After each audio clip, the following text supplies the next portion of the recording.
What do wigs, wooden teeth, and a felled cherry tree have in common? If you answered things that have no connection to George Washington, then congratulations, you're excused from the rest of the video. For those out of the loop, Washington never wore a wig, he powdered his hair. He never wore wooden teeth either, they were just ivory dentures that became stained over time. And that story about Washington chopping down a cherry tree was made up by Mason Weems, a biographer in the 1800s. Alright, I'm tired of talking about things that didn't happen. This is Biographies Abridged, where we focus on things that did happen. Washington was born on February 22, 1732, in Pope's Creek, Virginia, to Augustine Washington and Mary Ball Washington. He was the oldest child in his father's second marriage. His father had been married to Jane Butler, but she died in 1728. George had 3 older half-siblings, as well as 5 younger full siblings. George's older half-siblings, as well as his father, went to England for their education. Unfortunately, George's father died in 1743 when he was just 11, so he never got the chance to receive the same higher education. Washington spent his teenage years as a surveyor in the backwoods of Virginia. Even though he came from a wealthy family, living in the wilderness for weeks on end refined him for his future army career. After his father's death, George came to idolize his older half-brother Lawrence. Lawrence was a captain in one of Virginia's foot regiments, and this likely inspired George to join the military. Unfortunately, Lawrence died of tuberculosis in 1752, when Washington was just 20 years old. George had such a close relationship to Lawrence that he inherited Mount Vernon when Lawrence's wife, Anne Fairfax, died 9 years later. After Lawrence's death, George sought an army commission and was appointed as a commander over a militia district. Washington's army career began with the start of the French and Indian War. In 1753, 21-year-old Washington led an 8-man envoy over 200 miles of snowy terrain to Fort Le Boeuf to deliver a message telling the French commander Saint-Pierre to vacate the Ohio Valley. Saint-Pierre responded with a firm refusal to leave. In 1754, Washington was promoted to lieutenant colonel and went back out to the Ohio Valley with a 300-man regiment. He built a fort called Fort Necessity in the middle of a low field where the edge of the forest was within musket range. This was one of his biggest military blunders because the fort's position was indefensible. On July 3, 1754, roughly 600 French and 100 Indians surrounded Fort Necessity and fired on it from the woods, and Washington had to surrender. The terms of surrender allowed Washington to withdraw back to British-controlled territory. After his surrender at Fort Necessity, Washington resigned his commission. The last significant military event of his early career was the Braddock Campaign. Remember how I just said that Washington resigned his commission? Well, in 1755, Washington was induced back into the army to serve as an aide to General Braddock. The Braddock Campaign was a disaster. At the Battle of Monongahela, 457 out of 1,300 of Braddock's troops were killed, including General Braddock himself. Washington stayed in the army a couple more years while trying to get a royal commission, but was never able to obtain it. In 1758, he resigned for real this time. One of Washington's biggest sources of grief during the French and Indian War was the two-tiered system of the British Army, where provincial officers were paid less and outranked by officers with a royal commission. Imagine if the U.S. Army said that a captain from Puerto Rico got paid less and was outranked by a captain from Texas. That's basically what it was like. This two-tiered system and Washington's inability to penetrate into the upper tier began forming the cracks in the foundation of George Washington's loyalty to the British Empire. Following the French and Indian War, Washington was elected to the Virginia House of Burgesses in 1758. A year later, he married Martha Washington. As the British Empire increased taxation on the colonies to try to pay for the French and Indian War, Washington's opposition to the British Empire grew. By 1769, he introduced a proposal encouraging colonists to boycott British goods. The Revolutionary War began on April 19, 1775. On June 14th, Washington was appointed the Commander-in-Chief of the Continental Army and went to Boston, which the British were occupying after their victory at Bunker Hill. From July 1775 to March 1776, Washington sat outside Boston, hesitant to make a move. The reason Washington never attacked Boston was because of an extreme gunpowder shortage. At the time, there was only enough for each man to fire 9 rounds. In November, Washington had the idea to send Henry Knox to Fort Ticonderoga, a British fort that had been taken earlier that year, in order to procure cannons. On January 25th, Henry Knox brought back 59 artillery pieces. On March 9, 1776, Washington set up the cannons on the Dorchester Heights in the middle of the night. When the Brits saw the cannons the next morning, they knew the stalemate was over, so they packed up and retreated to Halifax. Following the victory in Boston, Washington predicted General Howe would attack New York next. He wasn't sure if General Howe would land on Manhattan or Long Island, so he split his army between the two. On August 22, 1776, General Howe landed 15,000 men on Long Island, and by August 28th, he had pushed Washington into a corner. If Britain had just sent some ships into the East River, Washington would have been surrounded, and the war would have been over. Instead, Washington made the bold decision to slip away in the middle of the night. After making fake campfires to trick the British into thinking that they were still there, he moved 9,000 troops in boats across the East River. When the sun rose, he wasn't finished with the evacuation. Luckily, thick fog rolled in and concealed the remainder of it. Whether you believe this was divine intervention or just dumb luck, Washington was very fortunate to escape. Next, the British invaded Manhattan, which Washington also struggled to hold. In fact, when his men started fleeing the battlefield at Kip's Bay, Washington lost his temper, threw his hat on the ground, and said, "Are these the men with which I am to defend America?"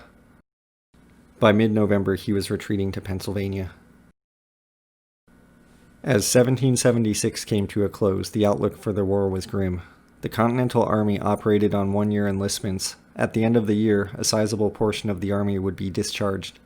At this point, Washington decided to undertake a daring attack on Trenton, not because Trenton had any strategic importance, but because Washington needed a moral victory to gain support and convince people to re-enlist. On Christmas night 1776, Washington took 2,400 troops across the Delaware River, and on the morning of the 26th, they attacked Trenton and defeated the Hessians there. They kept their winning momentum going, and on January 3rd they attacked Princeton and won another victory. These victories achieved the desired goal as far as recruiting and colonial support went. Besides Princeton, 1777 was not a good year for Washington. In September, he suffered a stunning defeat at the Battle of the Brandywine River, which sounds more like a place in the Shire than a Revolutionary War battlefield. After Brandywine, he suffered another humiliating defeat at Germantown, Pennsylvania. Washington wintered at Valley Forge that year, and his troops starved for 6 months. The colonial merchants didn't want to sell food to the colonial army because they didn't like the continental currency. One of the most difficult parts of Washington's job as commander-in-chief was that not only did he have to decide where to attack, but he was also responsible for feeding, paying, and recruiting his own army. Washington may not have been a strategic genius, but the fact that he was able to juggle the tactical and logistical side of the army simultaneously is impressive. The one good thing that happened in 1777 was that Lafayette showed up from France, chasing his own military ambitions and wanting to participate in the war. Lafayette would become like a son to Washington and was instrumental in petitioning France to join the war. 1778 would be the last real fighting that Washington saw until Yorktown. The only battle he fought in that year was Monmouth. That battle was almost lost because General Lee started retreating for no apparent reason. Luckily, Washington intervened and they held their ground. After Monmouth, Washington would be on the sidelines for the next 3 years. Most of the fighting after that point would be in the South. He spent the next 3 years corresponding with other generals as well as negotiating with the French. He wanted the French to help attack New York City because he had this idea stuck in his mind that they needed New York to win the war. In 1781, the French finally agreed to do a joint offensive. Predictably, Washington pushed to attack New York City, but the French overruled him and chose Yorktown. British General Cornwallis had stuck his army on the Yorktown Peninsula, assuming he had British naval support backing him up. The French Navy blocked the Chesapeake Bay, and Washington's army surrounded General Cornwallis on the Yorktown Peninsula. Cornwallis surrendered on October 19, 1781. After wrapping up all the loose ends of the war, Washington resigned his commission as commander-in-chief at Annapolis on December 23, 1783, and returned to Mount Vernon. He was highly respected for this act, and was compared to the Roman general Cincinnatus, who had gone from being a farmer to a general and then relinquished power to become a farmer again. 4 years later, in 1887, Washington got pulled back into public service because the Articles of Confederation weren't working. James Madison and Henry Knox convinced Washington to attend the Constitutional Convention to give it legitimacy. The members of the Constitutional Convention knew the American people would be suspicious of politicians restructuring the government behind closed doors, but Washington's presence would ease people's fears as he was the most trusted public figure in America. After the new Constitution was created and ratified, many of Washington's friends, including Alexander Hamilton and Lafayette, pushed Washington to run for president, convincing him that Americans would only have faith in the new government if the head of the new executive branch was someone that everybody trusted. He was elected unanimously by all 69 electors in 1789. As the first president, Washington set many precedents using his own interpretation of the Constitution, including creating a cabinet, delivering a formal State of the Union address to Congress, and negotiating treaties with foreign nations. The main incident that sticks out from Washington's first term was a bill that created a national bank and allowed the federal government to assume states' debts.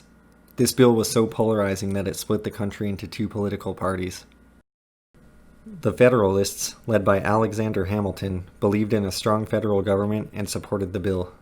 The Democratic Republicans, led by Thomas Jefferson and James Madison, believed in smaller government and opposed the bill. Washington didn't like to publicly align with the political party, but he secretly agreed with Hamilton on most issues. The bill got passed with the concession of moving the U.S. capital to the south, but the toxicity of the political parties that formed would be a thorn in Washington's side for the rest of his presidency. By 1791, Jefferson and Madison had taken their political sniping to a whole new level. In October of 1791, Jefferson hired this guy named Philip Freneau to start a newspaper called the National Gazette with the sole purpose of smearing the Federalists. Jefferson and Madison often wrote anonymous articles in it bashing the Federalists. The Republican Democrats believed that Hamilton and the Federalists wanted to establish a monarchy in the United States and that Hamilton was some kind of puppet master whispering into Washington's ear. Washington did not enjoy being president and wanted to resign after one term, but Jefferson convinced him to run for a second term because the country was politically divided and trusted him as president. Jefferson kind of left Washington hanging, though, when he resigned from Washington's cabinet in 1793. The main events in Washington's second term were the Jay Treaty and the Whiskey Rebellion. The Jay Treaty was a treaty with Britain, and it was controversial for half the country. Just like today, the political parties back then couldn't ever support the same idea. The Federalists were pro-Britain, and the Democratic Republicans were pro-France. Since the Jay Treaty strengthened America's relationship with Britain, Jefferson and his followers hated it. Then, the Whiskey Rebellion happened in 1794, when alcohol distillers in western Pennsylvania started protesting the whiskey tax. Washington rode in with the army and ended it. By the end of his second term, Washington was tired of politics and gladly resigned in 1897. He probably imagined a decade or two of peaceful retirement at Mount Vernon. Sadly, he would not make it to the 19th century. On December 14, 1799, he died of a throat infection. Before I end, let's talk about the elephant in the room. Yes, Washington was a slave owner. One of the only blemishes on his record is the fact that he realized it was morally wrong, yet he could never bring himself to release his slaves while he was alive. Many speculate it was a combination of his financial debts as well as his social standing that kept him from releasing his slaves. To his credit, at least he tried to do the right thing in the end. 6 months before he died, he drafted a new will, which not only released his slaves upon his and Martha's death, but included special provisions to feed and clothe those who were young or elderly while they were still alive. Additionally, his will ordered that young slaves be taught to read and write before they were freed. Washington never had any children of his own to continue his legacy. He may have been sterile because Martha Washington had 4 children in a previous marriage. Instead, Washington has become the symbolic father of America. This video was based on Ron Chernow's Washington, A Life. Thanks for watching.